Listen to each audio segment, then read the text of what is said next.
आनंद मठ। आनंद मठ और ऋषियों की अनमोल धरोहर को संजोएं।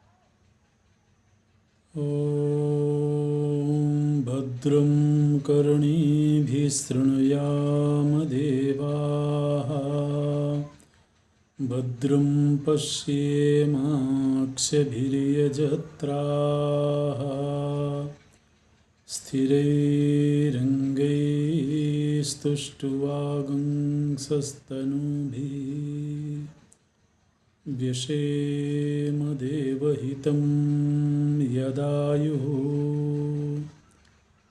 स्वस्ति न इन्द्रो वृद्धस्रवाः, स्वस्ति नः पूषा विश्ववेदाः,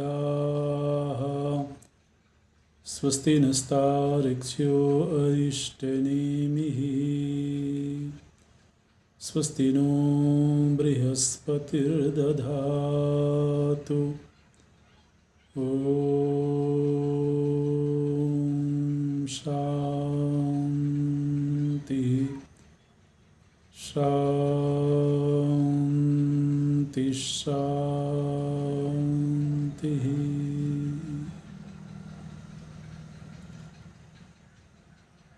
सच्चिदानन्दरूपाय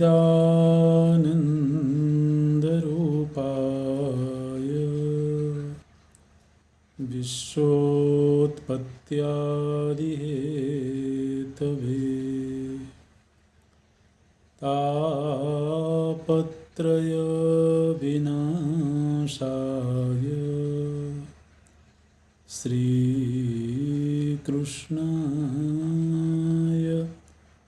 वयं नमः। श्रीकृष्णाय वयं नमः। नारायणं नमस्कृत्य नरं चैव नरोत्तमं, देवीं सरस्वतीं व्यासं ततो जयमुदीरयेत्। ततो जयमुदीरयेत्।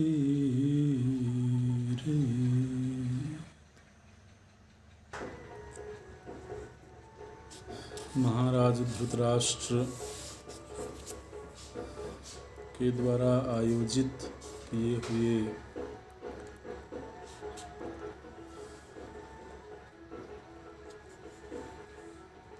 द्यूत क्रीड़ा में पांडवों ने सब कुछ हार दिया। पांडव लोग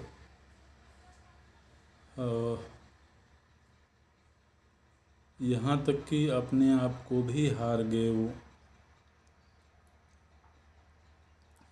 इस प्रसंग को देख करके, इस प्रसंग को पढ़ करके ऐसा समझ में आता है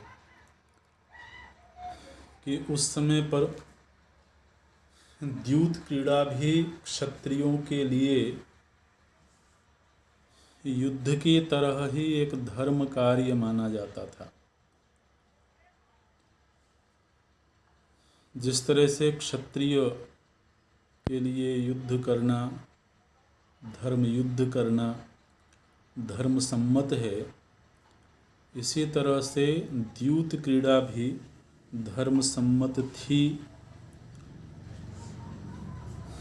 क्योंकि समाज की मर्यादाएं, समाज के नीति नियम ये देश काल परिस्थिति के अनुसार बदलते भी रहते हैं। तो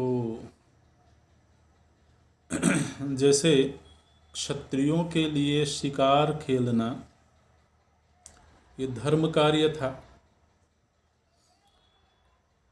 जंगल में जाना, वन पशुओं का संहार करना यह क्षत्रिय का एक कर्तव्य माना जाता था। लेकिन अब आज ऐसा नहीं हो सकता है। आज कोई क्षत्रिय ये चाहे कि चूंकि हमारी प्राचीन कालीन परंपरा है इसलिए हम तो वन में जाएंगे और सिंह का शिकार करेंगे, हिरण का शिकार करेंगे, तो अगले ही दिन पुलिस वाले उसको कैद कर लेंगे। तो जबकि जब हम पुराणों को पढ़ते हैं तो उस समय जो राजकुंवर हैं, राजा हैं, जब जाकर के वो शिकार खेलते हैं, अनेक पशुओं का, जंगली पशुओं का संहार करते हैं, तो उनको प्रशंसा मिलती है, उनको यश मिलता है। तो ऐसा लगता है कि जो जीवन शैली है, जो जीवन में बनाए हुए अनुशासन हैं, उनमें कुछ ऐसे हैं जो देश काल के अनुसार बदलते हैं। तो उस समय पर धर्मराज युधिष्ठिर, जो कि स्वयं धर्मराज के अवतार हैं, वो द्यूत क्रीड़ा में हिस्सा लेते हैं। हालांकि उनकी जो धर्म संबंधी व्याख्या है वो ये व्याख्या है कि चूंकि महाराज धृतराष्ट्र पिता तुल्य हैं और उन्होंने आज्ञा दिया है कि द्यूत क्रीड़ा में शामिल हो, इसलिए द्यूत क्रीड़ा उचित है या अनुचित है यह विचार करने का अवसर नहीं है, क्योंकि पिता की आज्ञा है। और मात पिता गुरु प्रभु कई वाणी, बिनहि विचार करिए शुभ जानी। तो माता पिता गुरु आचार्य प्रभु, इनकी वाणी ऐसी होती है, इनकी आज्ञा ऐसी होती है कि फिर वो कार्य उचित है या अनुचित है इसका विचार करने का अवसर नहीं होता है। बस वो आज्ञा है इसलिए उसका अनुसरण करना होता है। इसलिए महाराज युधिष्ठिर इस द्यूत क्रीड़ा में हिस्सा लेते हैं। हालांकि जिस समय पर द्रौपदी जी को दांव पर लगाया गया और माता द्रौपदी ने सभा में आकर के पूछा कि क्या मुझे दांव पर लगाना उचित है या नहीं है, धर्म सम्मत था या नहीं था, अनेक बार उन्होंने ये प्रश्न किया, लेकिन इसका कोई उत्तर उस सभा में नहीं मिला। किसी के द्वारा इस प्रश्न का उत्तर नहीं दिया गया। यहाँ तक कि ये दीर्घ काल तक, मतलब कई अध्यायों में ये संवाद चलता है जहाँ पर इस प्रश्न के ऊपर विचार करने के लिए कहा जाता है, लेकिन सब वहाँ पर मौन है। स्वयं दुर्योधन का एक भाई है विकर्ण, उसको दुर्योधन के कार्य अच्छे नहीं लगते हैं, तो उसने भी बहुत हिम्मत करके और पूरी सभा में खड़े होकर के बोलता है कि द्रौपदी जी के द्वारा जो यह प्रश्न उठाया गया है कि क्या उनको दांव में लगाना उचित था या नहीं था, इसका आप लोग उत्तर क्यों नहीं दे रहे हैं? आप सभी लोग अपने अपने विचार, अपने मंतव्य, आप सभी धर्म के ज्ञाता हैं, आप सभी ने धर्म शास्त्रों का अध्ययन किया है, तो आप इस विषय में अपने विचार रखें। किसी ने कोई उत्तर नहीं दिया, सब मौन है। बार बार कहने पर भीष्म पितामह ने बोला, लेकिन उन्होंने भी ये बोला कि मेरी दृष्टि में युधिष्ठिर धर्म को जानते हैं, इसलिए अगर युधिष्ठिर ने ऐसा कार्य किया है तो मेरी दृष्टि में वह धर्म सम्मत होगा। बस केवल इतना बोला उन्होंने, और उस संदर्भ में उन्होंने कोई धर्मशास्त्र का कोई संदर्भ नहीं दिया, कोई पूर्वापर के घटनाओं का जिक्र नहीं किया। केवल इतना भीष्म पितामह बोलते हैं। विदुर जी तो शुरू से ही विरोध में थे, इसलिए जब पूरी द्यूत क्रीड़ा ही उनकी दृष्टि में अनुचित थी तो फिर इस प्रश्न का भी कोई औचित्य नहीं था, तो इसलिए उन्होंने भी कोई उत्तर नहीं दिया। द्रोणाचार्य जी, कृपाचार्य जी, ये सब मौन बैठे। इस विषय पर जब बहुत चर्चा हुई तो यहाँ तक कि दुर्योधन ने भी ये बात कही, हालांकि वह थोड़ा खिल्ली उड़ाने के भाव से, पांडवों को अपमानित करने के भाव से बोलता है, लेकिन उसने कहा कि अगर अभी तो ये पांचों पांडव मेरे दास हो गए हैं और निश्चित रूप से द्रौपदी हमारी दासी हो गई है, लेकिन यदि भीम, अर्जुन, नकुल, सहदेव ये चारों भाई मिलकर के ये कह दें कि उनके भाई युधिष्ठिर ने धर्म सम्मत कार्य नहीं किया है, तो मैं अभी द्रौपदी को दासता से मुक्त कर दूंगा। इस तरह से दुर्योधन बोलता है। असल में उसके बोलने का भाव यह है कि जब भाई ही अपने बड़े भाई को कटघरे में खड़ा कर देंगे तो एक तो भाइयों में फूट हो जाएगी, और दूसरे जो युधिष्ठिर की हमेशा से प्रतिष्ठा रही है धर्म के मार्ग पर चलने की, उस पर भी प्रश्नवाचक चिन्ह लग जाएगा। अथवा तो युधिष्ठिर भी ये कह दें कि मैंने द्रौपदी को दांव में लगाने का जो कार्य किया है वो गलत किया है, तब भी मैं द्रौपदी को दासता से मुक्त कर सकता हूं। इस तरह से। लेकिन युधिष्ठिर मौन हैं, कुछ भी नहीं बोला युधिष्ठिर जी ने। भीमसेन बीच बीच में उग्र होते हैं।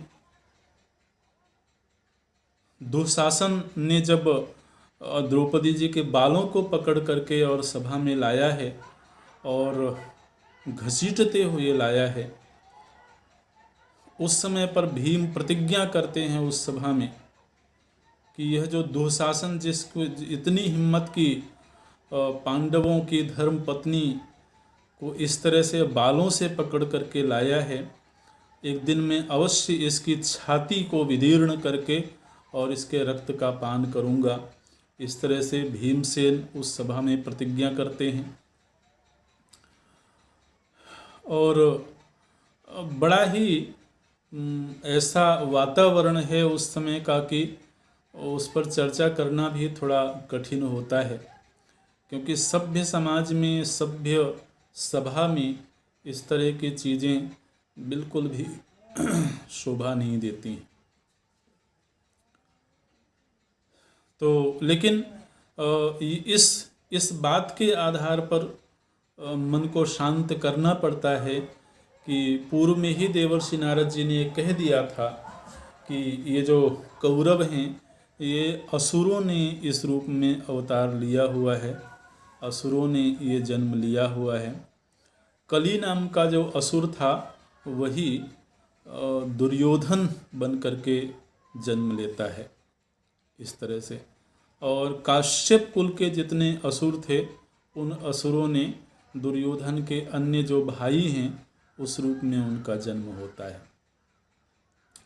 तो एक तरफ जो कौरव कुल है इस समय, उसमें जितने भी लोग पैदा हुए हैं, धृतराष्ट्र जो हैं वो एक गंधर्व का धृतराष्ट्र के रूप में जन्म हुआ है।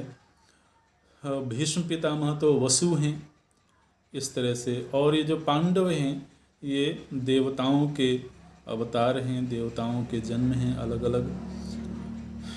तो ये एक ऐसा काल था, द्वापर युग का लगभग अंतिम जो काल था, उसमें असुरों और देवताओं का मनुष्यों के रूप में जन्म होता है।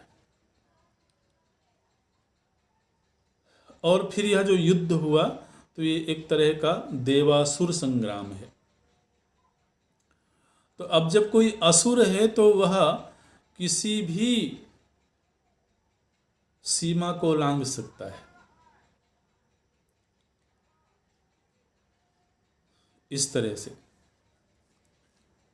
अच्छा, तो ये हुआ है। फिर कर्ण ने भी बड़ी अपमानजनक बातें करी हैं और अंततः कर्ण ने ये बात कही है दुःशासन से। दुर्योधन ने नहीं कहा था, कर्ण ने दुःशासन से ये कहा कि अब ये पांडव और ये जो द्रौपदी है ये तो अब हमारे दास हो चुके हैं, इसलिए अब हम दास को चाहे जिस तरह से रखें। तो अभी मैं ये आज्ञा देता हूँ कि ये जो हमारे दास हैं ये अभी अपने अपने वस्त्र उतार दें। इस तरह से तो पांडवों ने अपने वस्त्र उतार दिए। ऊपर के जो वस्त्र उन्होंने अंग वस्त्र धारण किए हुए थे उनको पांडवों ने उतार दिया। और फिर दुःशासन से कर्ण ने ही कहा कि द्रौपदी के भी वस्त्र उतार दो। इस तरह से। और कोई कुछ नहीं बोलता है, सब शांत हैं। दुःशासन कर्ण की बात मान करके और वस्त्र खींचने लगता है। उस समय पर द्रौपदी जी ने किसी का स्मरण नहीं किया। जिस समय पर वो दुःशासन ने वस्त्र पकड़ा है उस समय द्रौपदी जी ने ना तो पांडवों को देखा, ना तो भीष्म पितामह अथवा उस जो भी वयोवृद्ध थे उनको देखा। उन्होंने किसी से अपेक्षा नहीं रखी और सीधे उन्होंने भगवान कृष्ण का स्मरण किया है।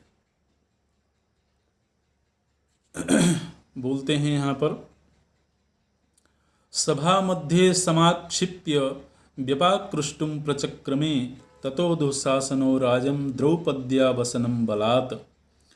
बलात् जब दुःशासन वस्त्र पकड़ लेता है उस समय पर अगला ही वाक्य है, आकृष्यमाणे वसने द्रौपद्याश्चिन्तितो हरिः। उस समय पर माता द्रौपदी ने केवल और केवल भगवान कृष्ण का स्मरण किया है और उनको याद आया कि ज्ञातम मया वसिष्ठेन पुरा गीतम महात्मना महत्यापदि संप्राप्ते स्मर्तव्यो भगवान हरिः। द्रौपदी जी को स्मरण आया कि एक बार मैंने वशिष्ठ जी का एक प्रवचन सुना था और उसमें वशिष्ठ जी ने ये कहा था कि जिस समय पर व्यक्ति विपत्ति में पड़े उस समय उसे केवल भगवान नारायण का स्मरण करना चाहिए। इसलिए ऐसा हम प्रसंगों में सुनते हैं समाज में कि उन्होंने पहले पांडवों को देखा अथवा जो वयोवृद्ध लोग थे उनसे अपेक्षा करी, लेकिन यहाँ महाभारत में ऐसा कुछ नहीं है। केवल उन्होंने उस प्रश्न के संदर्भ में जरूर वार्तालाप करी थी कि क्या मुझे दांव पर लगाना उचित है अथवा नहीं है। तो उसी प्रश्न को उन्होंने बार बार दोहराया था, जिसका कि कोई सकारात्मक उत्तर नहीं मिला।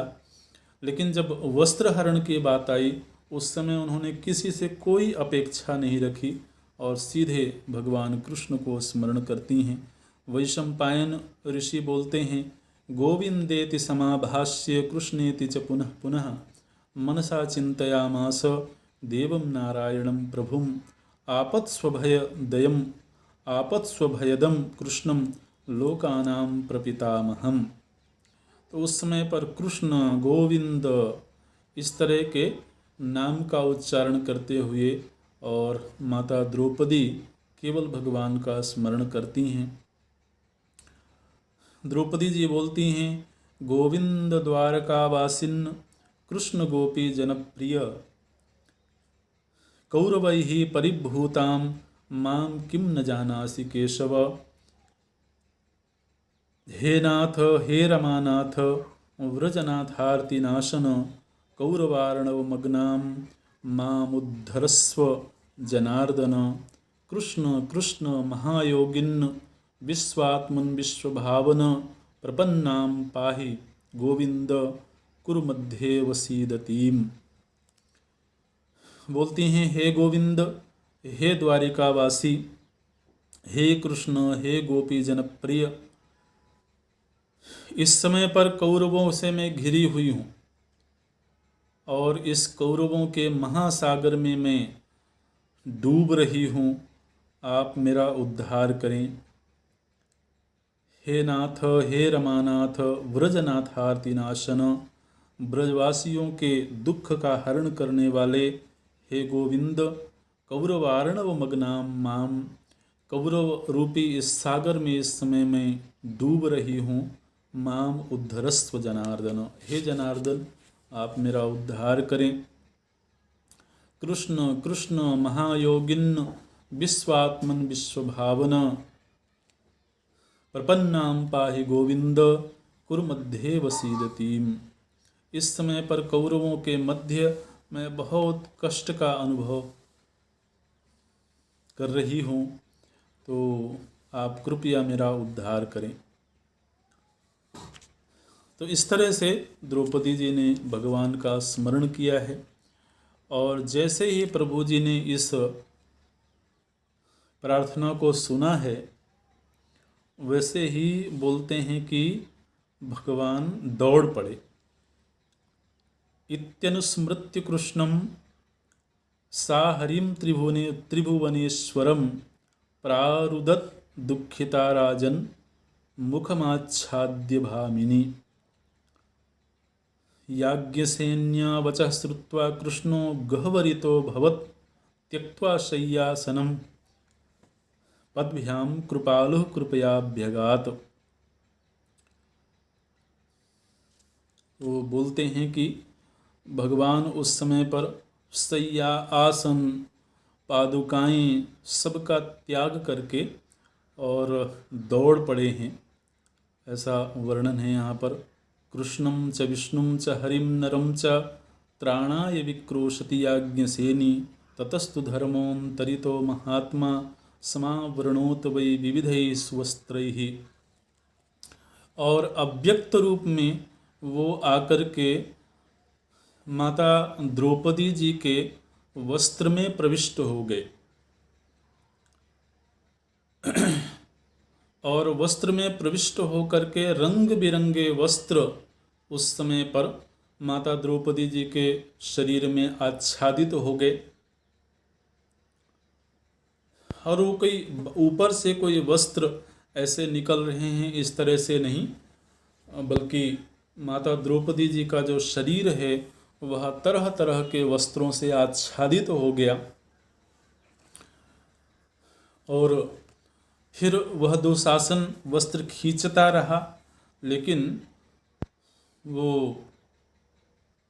शरीर को निर्वस्त्र नहीं कर पाया, पूरा शरीर वस्त्रों से ढका रहा और तरह तरह के दिव्य वस्त्र उस समय पर माता द्रौपदी ने धारण किया हुआ है, ऐसा लोगों ने देखा।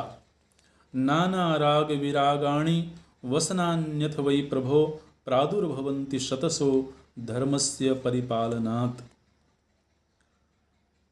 बोलते हैं कि धर्मस्य परिपालनात्, धर्म का पालन करने के कारण माता द्रौपदी जी के शरीर से नित नूतन वस्त्र प्रकट होते रहे। मतलब प्रभु जी ने उस समय पर वस्त्र का अवतार ले लिया था, वस्त्र रूप में वो उस समय पर प्रकट हो गए थे। और दुशासन खींचते खींचते थक गया, लेकिन वस्त्रहीन नहीं कर पाया और फिर वो थक करके बैठ गया।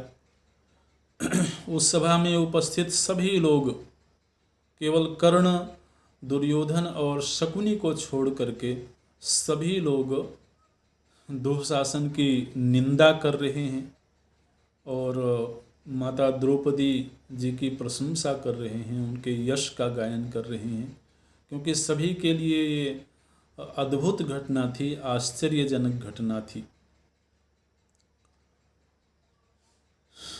तो सभी लोगों ने दुशासन की निंदा करी है और इसी प्रसंग में भीम ने ये प्रतिज्ञा करी थी कि मैं इसके छाती को विदीर्ण करके इसके रक्त का पान करूंगा। अब देखिए,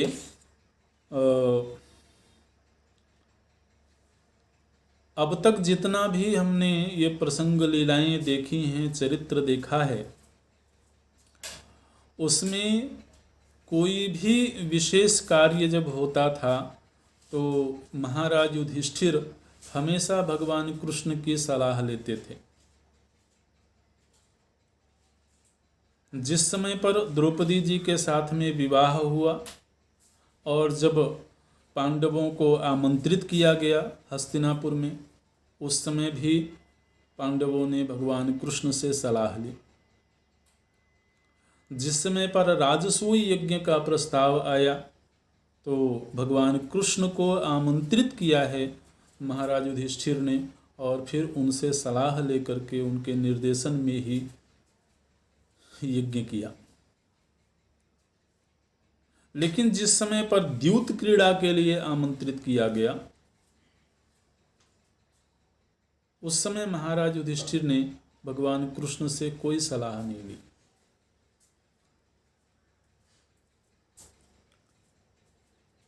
तो इससे ये भी समझ में आता है कि धर्म चाहे कितना भी उदात्त क्यों ना हो, धर्म भी कभी संकटग्रस्त हो सकता है यदि वहाँ भगवान की उपस्थिति नहीं है तो।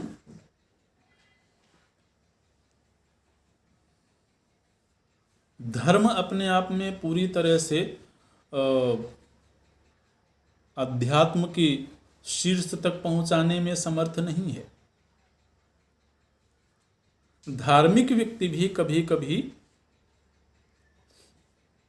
ऐसे कार्य में पड़ सकता है जो कदाचित पाप रूप हो, अधर्म रूप हो। लेकिन यदि कोई भगवान की शरण में है, भगवान की आज्ञा में है, तो भगवान की आज्ञा में तो किसी की हत्या कर देना भी पाप नहीं कहलाता है। अधर्म पूर्वक महाभारत युद्ध में अनेक बार ऐसे प्रसंग आए जबकि उस समय पर आयुध का प्रयोग करना, सरसंधान करना धर्मसम्मत नहीं था। लेकिन चूंकि वो भगवान की आज्ञा है, इसलिए वहां धर्म अधर्म पीछे हो गया। जिस समय पर कर्ण निहत्था है, उस समय पर उसके ऊपर सरसंधान करना धर्म की दृष्टि से उचित नहीं है। लेकिन चूंकि भगवान की आज्ञा है, इसलिए उसमें औचित्य अनौचित्य का कोई विचार नहीं है। तो व्यक्ति जब केवल धर्म के मार्ग पर है तो कभी कभी उसके कदम अधर्म की ओर भी पड़ सकते हैं। इसलिए धार्मिक व्यक्ति को भी भगवत शरणागति बहुत जरूरी है।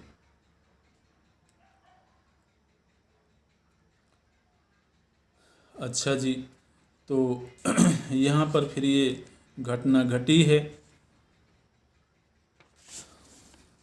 विदुर जी ने हर बार प्रतिवाद किया है, कठोर शब्दों में प्रतिवाद किया है। इस समय पर जब वस्त्र अपहरण का प्रसंग आया तब भी विदुर जी ने बहुत कठोर शब्दों में लोगों को सुनाया है, लेकिन उस समय सब ऐसा लगता है जैसे किंग कर्तव्य विमूढ़ हैं और किसी ने कुछ भी बोला नहीं। यह सब कुछ संपन्न हो जाने के बाद धृतराष्ट्र ने विलाप करती हुई द्रौपदी जी को सांत्वना देते हुए ये कहा कि तुम हमारी कुलवधू हो, इसलिए मैं तुम्हें कुछ वरदान देना चाहता हूँ, तो तुम मांगो, तुम क्या चाहती हो।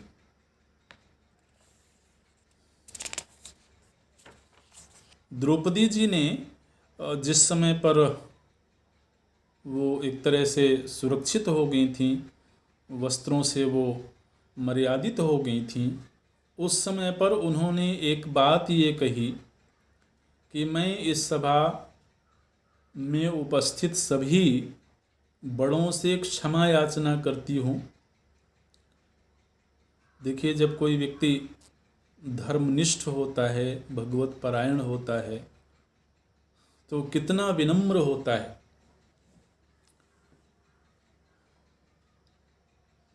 द्रौपदी जी ने कहा कि जिस समय पर मैं इस सभा में आई तो मुझसे एक धृष्टता हुई कि मैंने आप लोगों को प्रणाम नहीं किया।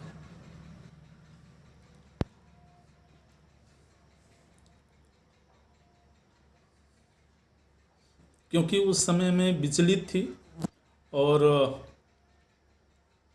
मेरी चित्तवृत्ति स्थिर नहीं थी, तो इसलिए मैं उसके लिए क्षमा याचना करती हूँ और आप सभी को प्रणाम करती हूँ।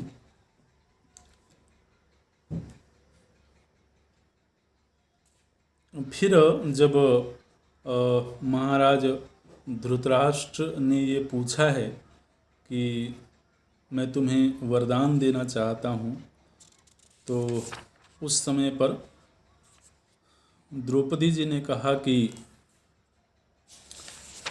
यदि आप मुझे वरदान देना चाहते हैं तो मैं आपसे ये वरदान मांगती हूँ कि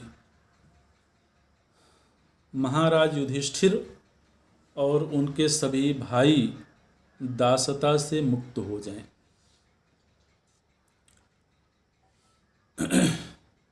चूँकि इन लोगों ने एक तरह से सब कुछ जीत करके उनको अपना गुलाम बना लिया था,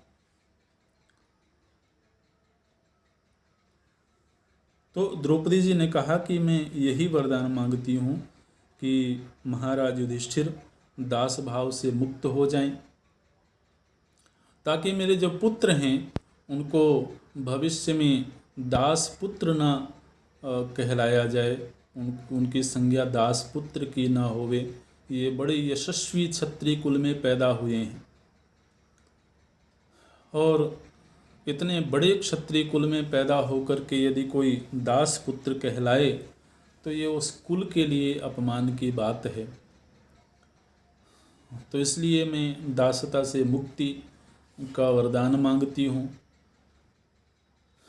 फिर महाराज धृतराष्ट्र ने वो वरदान दे दिया कि युधिष्ठिर दासता से मुक्त हो जाएंगे। और फिर महाराज धृतराष्ट्र ने कहा कि मैं तुम्हें दूसरा वर भी देना चाहता हूँ।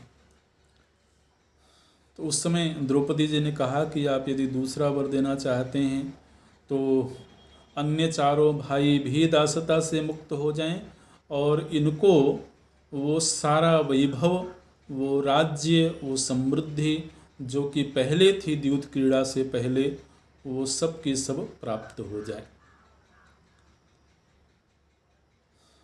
तो महाराज धृतराष्ट्र ने ये वरदान भी दे दिया। और फिर महाराज धृतराष्ट्र ने कहा कि मैं तुम्हें तीसरा वरदान भी देना चाहता हूं। तृतीयम वरयास्मत्तो नासिद्वाभ्याम सुसत्कृता, क्योंकि उनको अपने भीतर बड़ी ग्लानि की अनुभूति हो रही थी।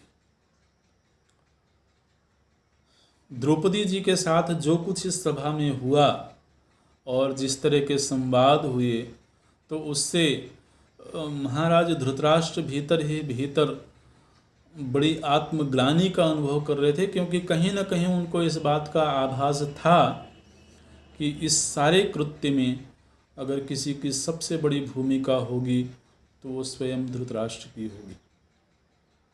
अगर धृतराष्ट्र ने प्रथम बार ही स्वीकार न किया होता इस द्यूत क्रीड़ा को, शायद धृतराष्ट्र जी ने ये कल्पना भी नहीं करी होगी कि इस द्यूत क्रीड़ा के साथ क्या कुछ हो सकता है, भविष्य में क्या क्या घटनाएं घट सकती हैं। लेकिन जब इतना कुछ हुआ तो वो ग्लानि से इतने भर गए कि अब वो अपनी उस ग्लानि से जरा बाहर निकलना चाहते हैं। तो इसलिए उन्होंने द्रौपदी जी के सामने ये बात कही। द्रौपदी जी ने जब 2 वरदान मांग लिए तब उन्होंने कहा कि अभी भी मुझे संतोष नहीं हो रहा है, इसलिए मैं तुम्हें तीसरा वरदान देना चाहता हूँ। द्रौपदी जी ने कहा कि लोभो धर्मस्य नाशाय भगवन् नाहमुत्सहे अनर्हा वरमादातुम तृतीयम राजसत्तम। द्रौपदी जी बोलती हैं कि हे राजन, लोभ नहीं करना चाहिए, इसलिए मैं आपसे तीसरा वरदान नहीं लेना चाहती हूँ। 2 वरदान में ही मैं संतुष्ट हूँ। और फिर यहाँ पर नीति वाक्य बोलती हैं द्रौपदी जी, एक माहुर्वैश्यवरम द्वौ तु क्षत्रस्त्रिया वरौ त्रयस्तु राज्ञो राजेंद्र ब्राह्मणस्य शतम वराह। बोलती हैं कि वैश्य को 1 वर मांगने का अधिकार है, क्षत्राणी क्षत्रिय जो स्त्री होती है उसको 2 वरदान मांगने का अधिकार होता है धर्मशास्त्रों में। क्षत्रिय को, पुरुष को 3 वर और ब्राह्मणों को 100 वर मांगने का अधिकार होता है। इस तरह से तो धर्मशास्त्र की बात करती हैं। तो उन्होंने कहा कि क्षत्राणी जो स्त्री होती है उसे धर्मशास्त्रों में 2 ही वरदान मांगने का अधिकार दिया गया है और वो 2 मैंने मांग लिए हैं, इसलिए मैं अब आपसे कोई वरदान नहीं चाहती हूँ।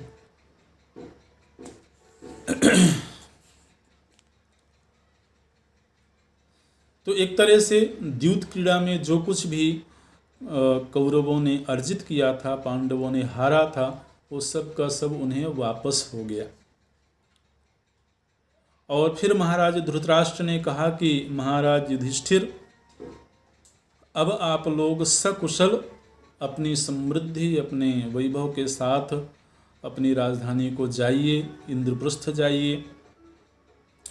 और साथ ही क्योंकि महाराज धृतराष्ट्र को इस बात की चिंता तो है कि मेरे पुत्रों ने इनके साथ जो किया है, क्षत्रिय का स्वभाव ऐसा होता है जो प्रतिशोध वृत्ति को छोड़ नहीं पाता है। और फिर भरी सभा में भीम ने तो प्रतिज्ञाएं करी। भीम ने प्रतिज्ञा करी है कि मैं दुशासन का रक्तपान करूंगा। दुर्योधन के जंघाओं को तोड़ने का भी भीम ने प्रतिज्ञा करी थी, क्योंकि उसने अपनी जंघा का प्रदर्शन किया था उस समय पर। तो इसलिए भीम ने प्रतिज्ञा करी थी कि मैं जरूर इस दुर्योधन के जंघाओं को अपने गदा से तोड़ूंगा। तो इस बात से धृतराष्ट्र मन ही मन बड़े भयभीत थे। तो उन्होंने महाराज युधिष्ठिर को समझाने की चेष्टा करी है। बड़ा लंबा उन्होंने उपदेश किया है कि देखो, भाई भाइयों को आपस में दुश्मनी नहीं रखनी चाहिए, इसलिए तुम ये सब कुछ भूल जाना, जो कुछ भी यहाँ हुआ है उसको एक सपने की तरह तुम भूल जाना। ये तो एक केवल खेल था और इसलिए तुम्हारी कोई हानि तो हुई नहीं है, तुमको सब कुछ मिल गया है, तो तुम कौरवों से कोई दुश्मनी का भाव नहीं रखना, क्योंकि द्वेष किसी के लिए मंगलमयी नहीं होता है, कुल को नष्ट करने वाला होता है।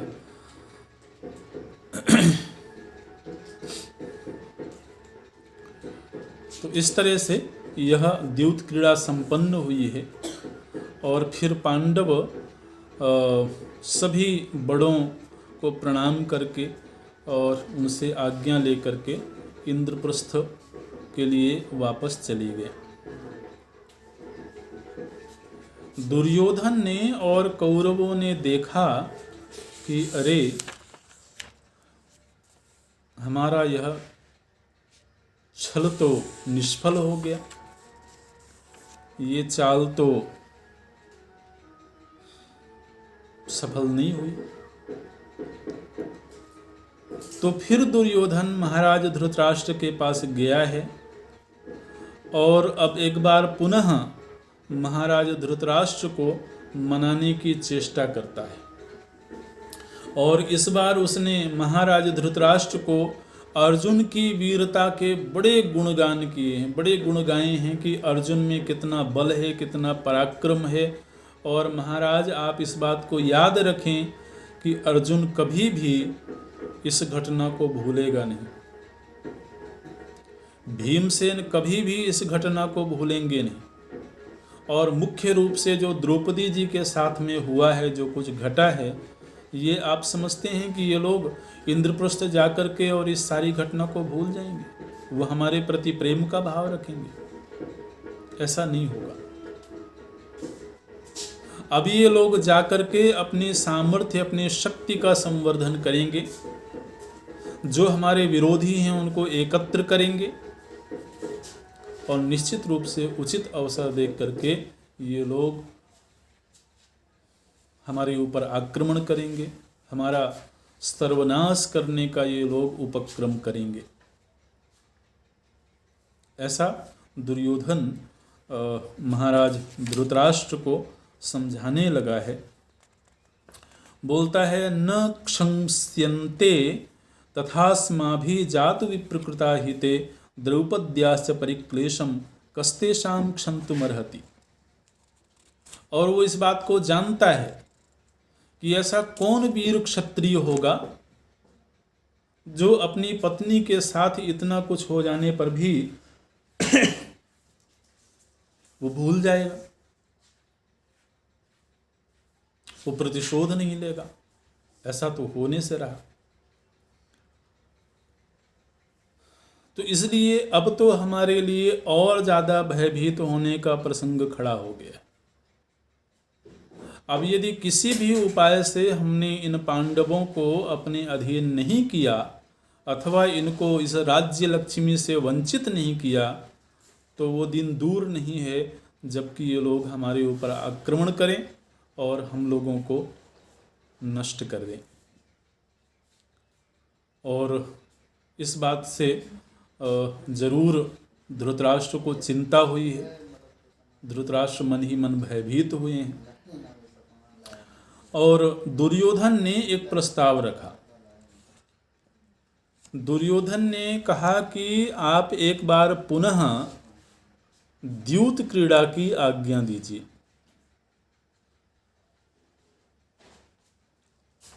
और इस बार जो द्यूत क्रीड़ा होगी उसमें केवल एक बार ही दांव लगेगा, एक बार ही पासा फेंका जाएगा।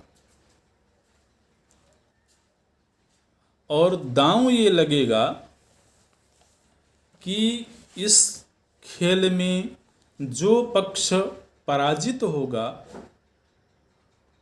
उसको 12 वर्ष का वनवास होगा। 12 वर्ष वन में रहेगा और 13वें वर्ष में वह अज्ञातवास में रहेगा। और यदि उस अज्ञातवास के काल में 1 वर्ष के अंतराल में यदि विपक्ष में से किसी ने भी उनको पहचान लिया, उनकी पहचान उजागर हो गई, तो उनको पुनः 12 वर्ष वन में रहना होगा। अब यदि हम लोग माने कौरव पक्ष के लोग पराजित होते हैं तो फिर हम वन में चले जाएंगे अपनी इस राज्य लक्ष्मी को छोड़ करके, राजपाट सब कुछ छोड़ करके। और यदि पांडव पराजित होते हैं उस द्यूत क्रीड़ा में तो फिर उन्हें 12 वर्ष के लिए वन में जाना होगा। बस एक ही दांव लगेगा, एक ही बार पांसा फेंका जाएगा।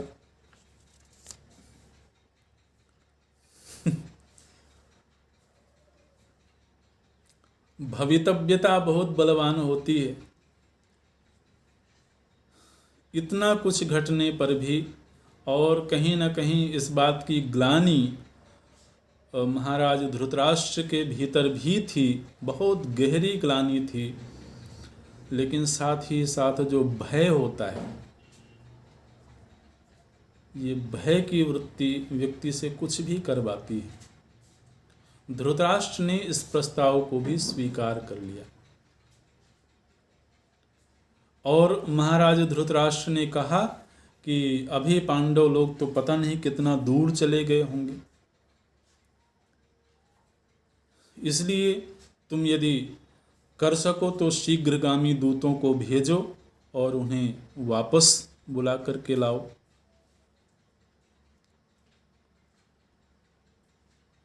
जब इस प्रस्ताव को महाराज धृतराष्ट्र ने स्वीकार किया तो उस समय पर जितने भी लोग वहां उपस्थित थे, यहाँ तक कि कौरव जो दुर्योधन के भाई थे दूसरे, उनमें दुशासन को छोड़ करके अन्य भाइयों ने भी इसका प्रतिवाद किया।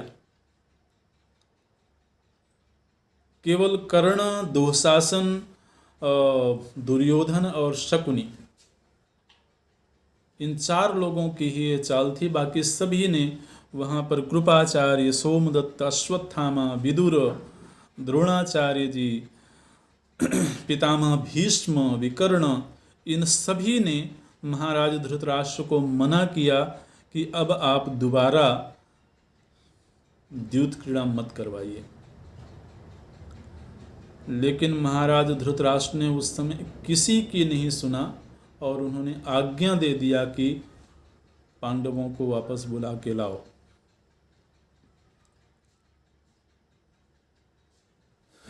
और जब किसी की उन्होंने नहीं माना और दूतों को भेज दिया, उस समय पर माता गांधारी ने भी बैठ करके और महाराज धृतराष्ट्र को समझाया है।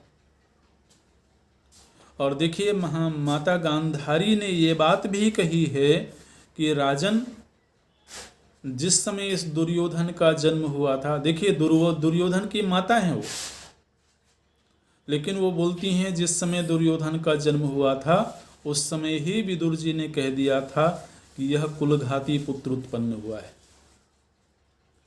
और इसको इस जन्म काल में ही मार देना चाहिए, लेकिन आपने ऐसा नहीं किया।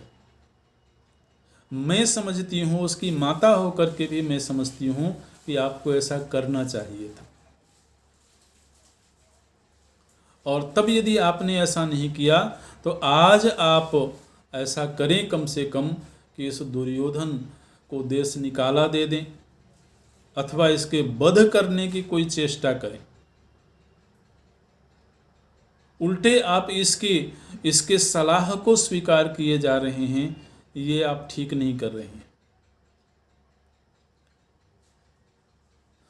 इस कुल को नष्ट करने वाले दुर्योधन को त्याग देना ही इस कुल के लिए भलाई की बात है। लेकिन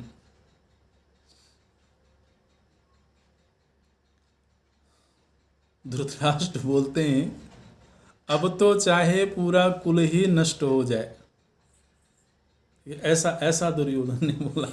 वो धृतराष्ट्र बोलते हैं, अंतः कामम कुलस्यास्तु न शक्नोमि निवारितुम। अब चाहे पूरा कुल ही नष्ट क्यों ना हो जाए, लेकिन मैं अब दुर्योधन को रोक नहीं सकता हूँ। दुर्योधन के प्रस्ताव को मैं इनकार नहीं कर सकता हूँ। और सेवक को, प्रतिकामी को भेजा गया है और पांडवों के पास में गया है। पांडवों को बताया उसने कि दोबारा द्यूत क्रीड़ा के लिए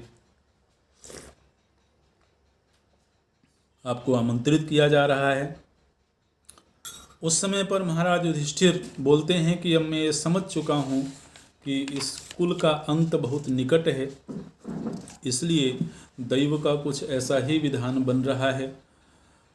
उस समय पर भीमसेन, अर्जुन महाराज युधिष्ठिर को रोकते हैं, उनको समझाते हैं कि एक बार हम लोगों ने देख लिया है, जो कभी नहीं होना चाहिए था वो कुछ हुआ है, लेकिन आप दोबारा पुनः इस द्यूत क्रीड़ा में हिस्सा मत लीजिए। लेकिन इस बार भी महाराज युधिष्ठिर का वही कथन है कि यदि महाराज धृतराष्ट्र, जो कि हमारे पिता हैं, अगर उन्होंने मुझे बुलाया है तो मुझे जाना होगा। और फिर गए हैं वहाँ पर, और पुनः वो द्यूत क्रीड़ा आरंभ हुई है। द्यूत क्रीड़ा में शकुनी ने वो बात कही है कि इस तरह से हम लोगों का प्रस्ताव हुआ है कि जो हारेगा वह 12 वर्ष वन और 1 वर्ष अज्ञातवास में रहेगा, और एक बार ही पासा खेला जाएगा, और वो पासा आप चलिए। यहाँ तक उसने स्वातंत्र्य दे दिया, लेकिन अब भवितव्यता बलवान होती है। शकुनी ने कहा महाराज युधिष्ठिर से कि आप पासा चलिए, और यदि हम हार जाएंगे तो हम वन में जाएंगे, और आप हारेंगे तो आप वन में जाएंगे। और फिर वो खेल हुआ है, एक ही पासा फेंका गया है, और जैसा कि होना ही था, पांडव लोग हार गए। और फिर वहीं से जो कि वापस अपने राज्य को जा रहे थे, इंद्रप्रस्थ,